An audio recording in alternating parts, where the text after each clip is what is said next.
may espiritong natutuwa sa inyong anak. At lalaki rin siya. Talaga? Eh kung natutuwa siya sa anak ko, bakit ginugulo niya ang isip ni Minda? Gusto lamang na makibahagi sa kaligayahan ng inyong anak. Ano ba yan?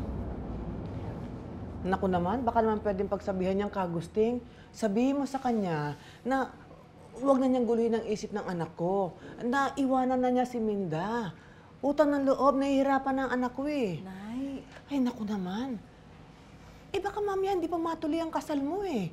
Nakita mo naman, nakamatayan na ng tatay mo ang paghihintay naman kapag asawa ka. Eh mahirap na nan dahil lamang dyan sa espiritu na yan. Baka mamaya yung panghumad lang sa kasal ninyo. Ay Diyos ko, wag naman sana. Naku, kagusting, 33 ng anak ko, mahirap namang mahuli sa biyahe.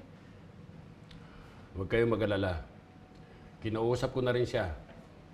Sinabi ko na huwag nang guluhin ang isip ng inyong anak. Mas mainam siguro kung mag-aalay kayo. Magrosaryo sa umaga at sa gabi.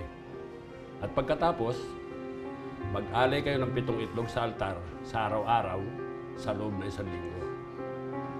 Siguruhin lamang ninyo na laging bago ang mga itlog. Oo, kagusting. Ayan, narinig mo ha. Tandaan mo yan ha.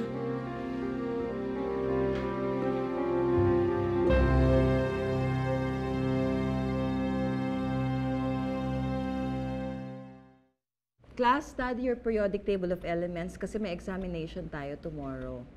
Okay? Yes, ma'am! Class dismissed.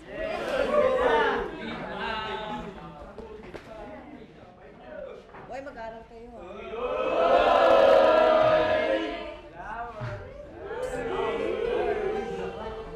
For you.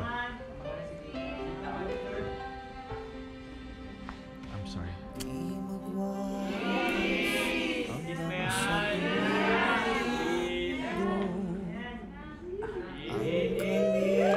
Sa kabila ng mga pagsubok, sa altar pa rin nauwi ang pagsasama ni Minda at San.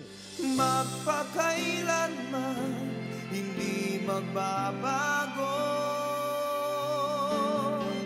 ang sinisigaw nitong aking puso.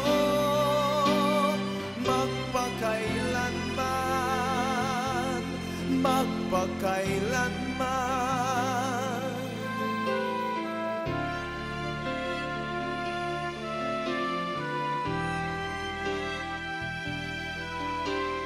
Larawan noon ang kaligayahan sina Sunny at Minda. Wala silang kamalay-malay na ilang taon lang ang lilipas at malaking pagbabago ang magaganap sa kanilang buhay.